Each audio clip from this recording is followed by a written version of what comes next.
Hi VC, James here. Welcome to the second instalment of Into the Groove. This is the series where I look in depth at one particular album. And today we're going to be looking at this record here. This is Eels, Beautiful Freak, released in 1996 on the DreamWorks label. Not a record that I see a great deal of on the VC. Don't really hear about Eels very much, don't really hear about this album all that much, so I thought I'd give this a go today. This album, I came across this when it first came out back in the 1990s. It came out in 1996, and it's kind of known as a post-grunge album. When I first heard that label, I wasn't entirely sure what to make of it, but I read up about it, and I kind of see what they mean. It's kind of post-Nirvana, clearly.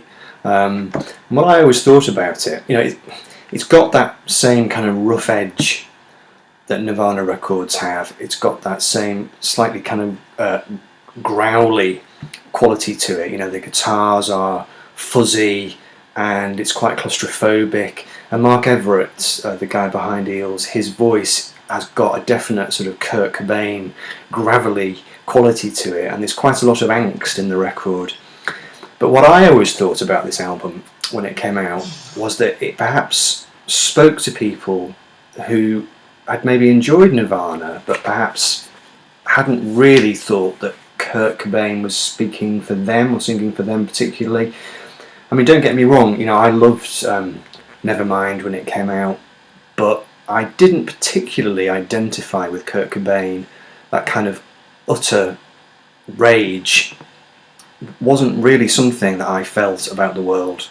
But when this album came out, this was almost like a slightly more arty version of Nirvana, or a more introspective version, and it kind of appealed more to me, I think, because it was more of a stay at home in your bedroom record.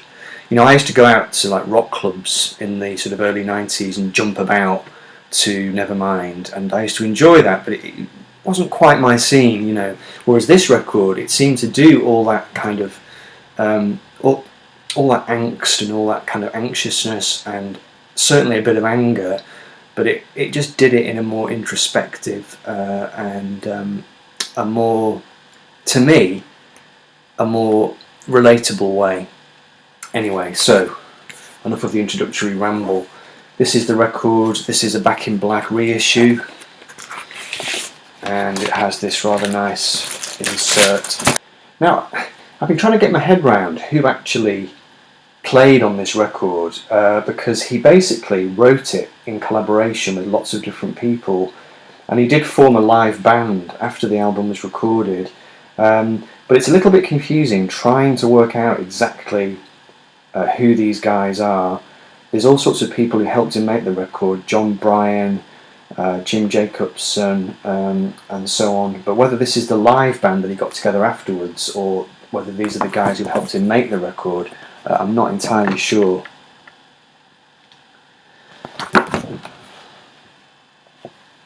Okay, and on the record itself you have this this kind of theme that runs through it, of these kind of various people and creatures with big eyes. You have the cat there. Okay, so now I've got some notes to help me with this, because I ended up doing some research. Mark Everett is a really interesting guy. If you've not read his autobiography, this is an absolutely fantastic book. It's one of the best music books, if not the best music autobiography I've ever read. He's been called the Kurt Vonnegut of rock. And there's a quote from Pete Townsend here: one of the best books ever written by a contemporary artist. This is basically his life story, and I mean, what an interesting life he led. He was born in 1963 in Virginia, and he's the son of the physicist Hugh Everett III, and he was the guy who basically came up with the idea of parallel universes. It was his idea. So Mark Everett is literally the son of the guy. It was the many worlds interpretation of quantum theory. So it was him that dreamed up the idea of a parallel universe, or parallel universes. And Mark, in the story, of his life.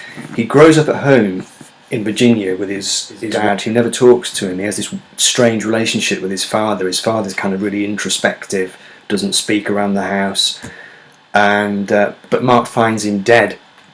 His father dies, and it's Mark that finds him, and he has to call the ambulance and so on, and this is sort of really, horrifically traumatic for him.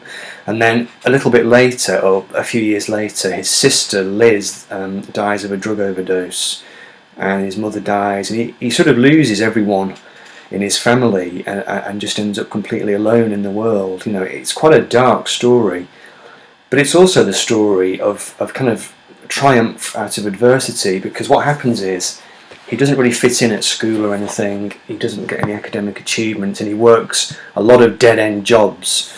But he decides, because he's constantly writing songs and making music in his bedroom, he decides to make a go of it, and he relocates to California and basically lives in a series of sort of squalid basements.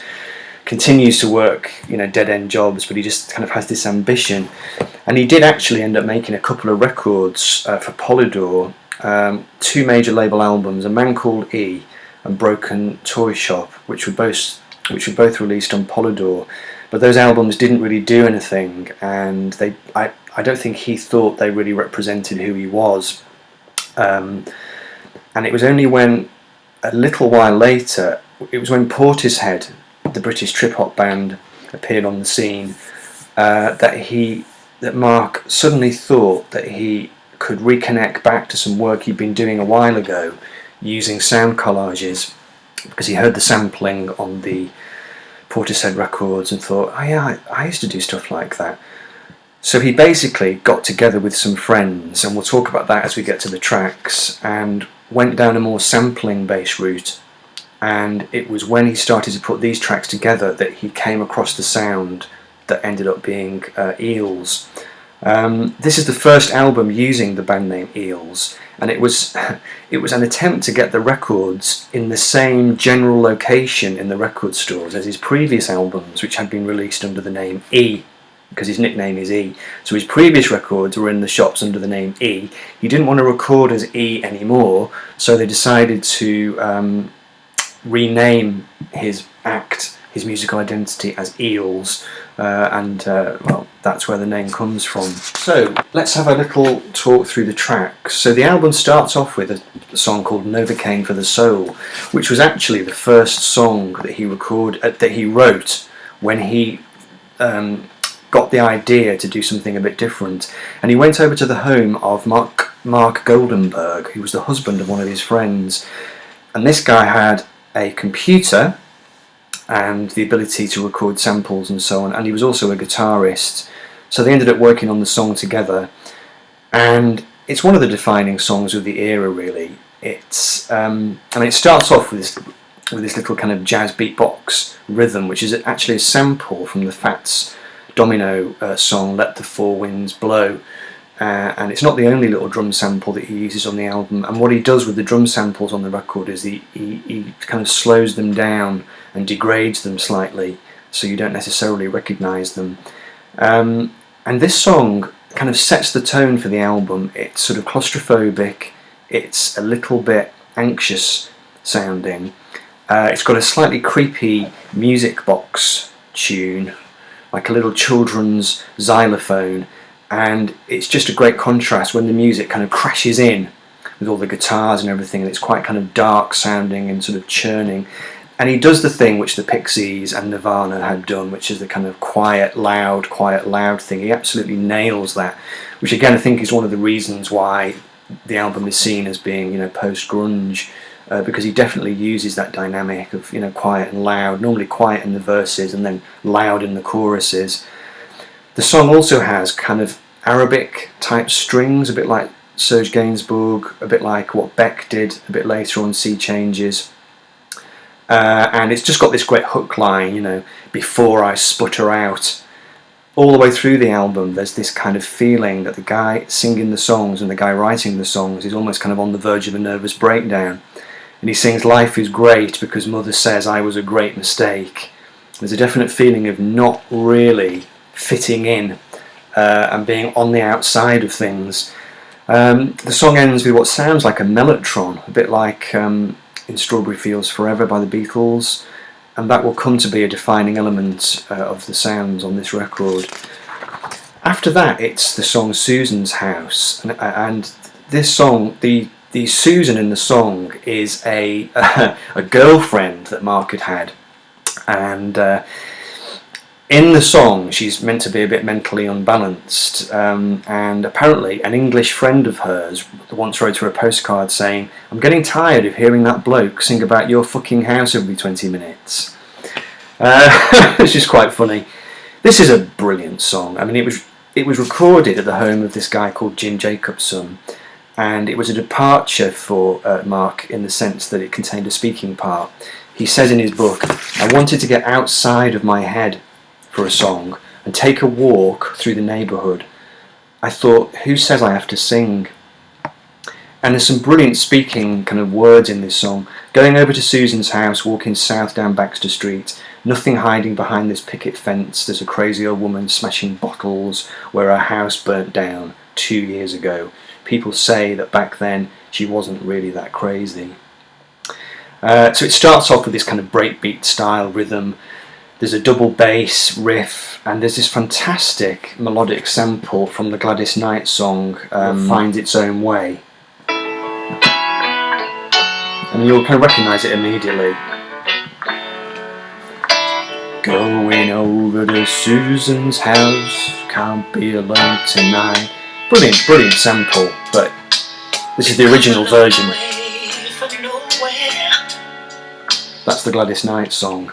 Really, really, really creative use of sampling. It's probably my second favourite song on the album. Like I say, the verses have this sort of outsider perspective. It's almost like voyeurism. You know, you get the idea that he's almost kind of spying on people, but it's not in a nasty way. He's more kind of watching from this permanent position as a kind of outsider. And you do have this lovely sense of sort of solace and redemption because he's not alone. You know, he's kind of going over to Susan's house. He's going to see somebody, presumably that he loves and that he wants. But because of the musical mood of the album, you can't be certain that she's going to be in. This is what I always think about this song. He's kind of heading over to her house, but will she be there? You know, who knows? And he kind of watches these people, and he says, "They go into the 7-Eleven, and I keep walking. I keep walking." So it really is a song about being a loner, but there is this possibility of redemption and of, you know, connecting to this girl Susan because he's going over to her house. Absolutely fantastic song. After that, there's Rags to Riches, which is a slightly weaker song, I think. It's got these kind of bleak arpeggios. It sounds like a Nirvana song. It's the most overtly kind of post-grunge song on the album. It's got that quite loud thing going on. It's a little bit like a John Lennon song from the White Album. It's a kind of creeping sense of loneliness and isolation, but the song is a bit of a downer, really. I mean, he sings, my American dream won't mean a fucking thing." There's a definite slight tinge of self-pity on this record, which slightly goes too far, I think, sometimes. So that's Rags to Riches. Then we have the song Beautiful Freak, which is one of the album's loveliest songs. It's got a soft twinkly piano, electric pianos, it's got accordion. It's just a really simple little song. You know, Mark Everett had an ability to write songs that were almost sort of nursery rhyme. They had a kind of nursery rhyme-like quality. They sound like they were written on the piano very, very simply. He often just finds just two little chords and he goes back and two between them for the verse, and then he'll slightly extend the sequence with the chorus, but it's all very simple.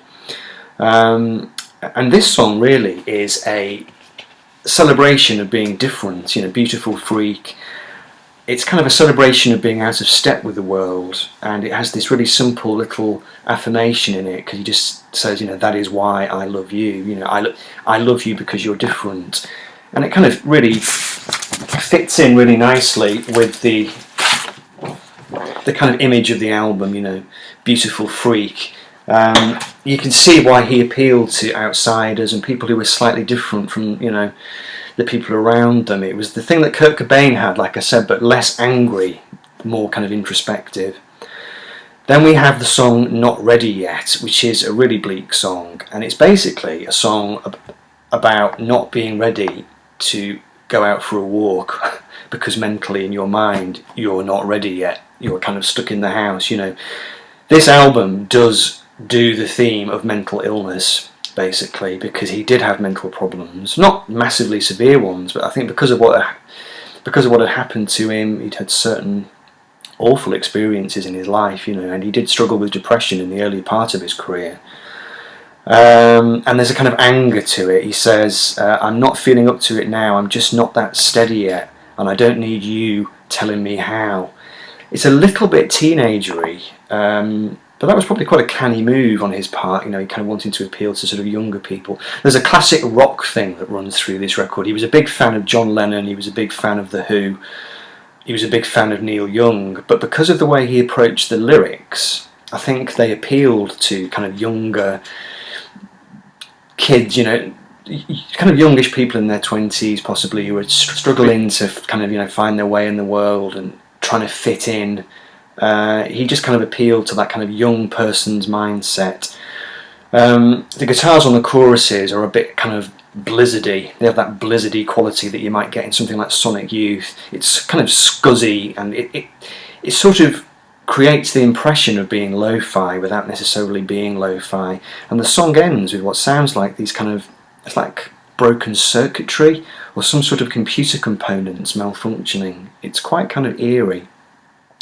Then we have the song My Beloved Monster, which was recorded with his friend John Bryan, and he had like tons of amazing old instruments apparently in his apartment, and he came over to Mark's house and he suggested as an exercise that he was going to go upstairs and write a song, and Mark was going to stay in the kitchen and write a song, and they were going to meet back in about 10 minutes. So Mark just literally sat down at the kitchen table with his guitar and really just kind of started playing this song, just kind of out of nowhere, just a kind of instantly composed song. And it's another classic outsider song. It's got this kind of imaginary friend theme to it. It's got spidery guitar arpeggios, and he sings about the awful sting that comes from living in a world that's so damned mean. So again, you have that slightly adolescent quality to the lyrics, and it has an instrumental break consisting of these kind of like mad bursts of sound. It sounds like perhaps like a guitar with some sort of effect on it, and it just sounds completely unhinged. And then it goes out into this kind of childlike la la la section. He often juxtaposes on this record kind of quite mad, disturbing noises with much more kind of childlike sounds and themes, you know, nursery rhyme type tunes and little kind of la la la twinkly bits. And it's almost as if he's trying to suggest that there is this link between, you know, mental illness and childhood, which is a theme that runs through rock and roll legend. You know, think of Syd Barrett, and it definitely makes for a slightly uncanny atmosphere. So side 2 starts with the song Flower, and it contains a sample of I'm Glad You're Mine by Al Green. Just change the picture. Now the sample is not as obvious as some of the others because it doesn't start the song. There are quite a few of the songs where the drum sample is there right from the start, but this is kind of buried in the mix somewhere. This song contains a ukulele and this kind of sound that he will go on to use over and over again. It sounds like a kind of ethereal choir, but it sounds like maybe it's an old sample or an old mellotron loop. It doesn't quite sound like voices. It's something strange about it. It's another slow, quite a simple song, again quite kind of nursery rhyme-like, but it has this lovely middle 8 in a minor key with a slightly sort of phased guitar and a bit of pedal steel guitar as well. There's all sorts of interesting sounds on this record, and it's kind of constantly surprising. And the song is quite like a Beck song, you know. I think you've got the Kurt Cobain thing that runs through this album, but you also have a bit of Beck in there as well. And it's got that kind of teenage thing. He sings, everyone is trying to bomb me out, and it's a very big world, and I'm very small. Then we have a song called Guest List, which is a brilliant song. It contains a sample from the track I Like It by The Emotions, the female soul group The Emotions, but it's kind of slowed down.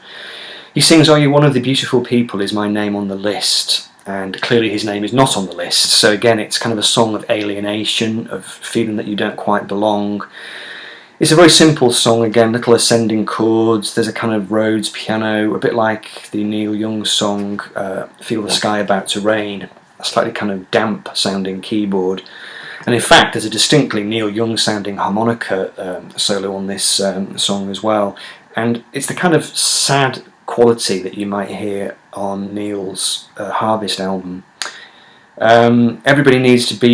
Everyone needs to find someone who cares. I don't know if you know what I mean, he sings on this song. And that, I think, is where the Beatles influence creeps in. Think of Revolver and George Harrison singing, you know, I want to tell you, I feel hung up and I don't know why. He's definitely connecting back there to a sort of Beatlesy thing. He was a big fan of John Lennon and the Beatles, and he sings, I feel like I'm going to crack. There's definitely a sort of simmering anger in the song and in the whole record, but it's held in check, and often what you get is a feeling of resignation rather than kind of outright fury. Then we have Mental, which is one of my favourite songs on the album. It's a kind of minor key rock song. The theme of mental illness creeps in here again. He sings, it's like I'm talking to a voice that doesn't exist. And you get the feeling as the album goes on, it's almost like the storm clouds are gathering and this kind of fog of mental illness is kind of creeping up on him. The psychosis is deepening, you know. He sings, they say I'm mental, but I've been abused. So here you get the feeling, okay, this is not just sort of teenage angst stuff. We're dealing here with sort of genuine psychological problems, and in a way it's heavier than Kurt Cobain stuff, because Kurt Cobain, you know, Nirvana was all about shouting and screaming, but this guy is basically sat in his bedroom staring at his own navel, but he's encountering all these kind of dark thoughts and feelings. I turn the channel but nothing is changing, the only truth is everything is a lie. Very teenage. Brilliant discordant guitar solo that sounds like it's kind of being beamed in from another song somewhere, just completely left of field, you know.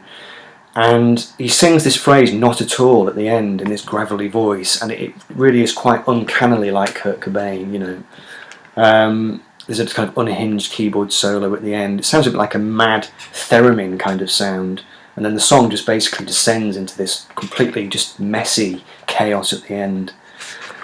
Then we have a song called Spunky, which is a very odd lyric. It's the hardest song to understand on the album, but it's a beautiful song, very simple little piano figure. It's a bit like Beautiful Freak again, slow arpeggios. It's kind of dreamlike, hallucinatory.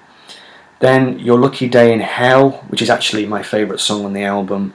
It's got a kind of mid-tempo feel to it. It sounds like Strawberry Fields in the verses, but there's a kind of menacing fuzz-tone guitar. But the chorus actually is very Beach Boys. I mean, there are so many classic rock strands to this album, but I mean, the chorus of that song is kind of heavily reverbed. It's got a Brian Wilson type falsetto on it, but he's singing, "This could be your lucky day in hell," you know, which is not a very Brian Wilson-y sentiment. And it resolves into this kind of major key passage with all these kind of gorgeous washes of kind of 80s synth. He was also very heavily influenced by Prince as well. There's a beautiful flange guitar, but he sings about waking up with an ugly face, which again links back to that kind of feeling of sort of, you know, adolescent angst. Definitely speaking to young people on this record. And then finally, Man-Child starts with the woman's voice on this answer phone saying, "I'm not having any fun." You've got the mellotron flutes, the slow arpeggios. It's virtually the same chord sequence as the R.E.M. song Everybody Hurts, and there's a slight gospel feel to it. He sings, "Hold me in your arms, let me be the one who feels like I am a child in love." And again, it has that sort of nursery rhyme quality. And during the fade out, there are these radio or TV voices kind of floating away into the distance. So there are the songs.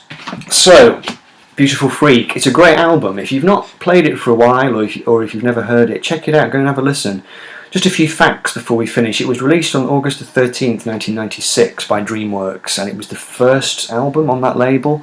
It peaked at number 5 on the UK album charts. There were 4 singles released: Novocaine for the Soul, Susan's House, Your Lucky Day in Hell, and the title track. My Beloved Monster would later appear on the soundtrack to the DreamWorks animated movie Shrek 5 years later. I'm not sure if I mentioned before, but the night before the album was released, Mark's sister, killed herself with an overdose of pills, basically. So literally the night before he got that dreadful news. So it almost goes to characterise his whole story, really. You know, a really amazing story of like incredible plunging lows. You know, seriously, read this book. It's a fantastic book. It's a kind of roller coaster ride, up and down, up and down. You know, but it's brilliantly written. And you can hear the voice that runs through the songs in this. You can hear the same voice in the book.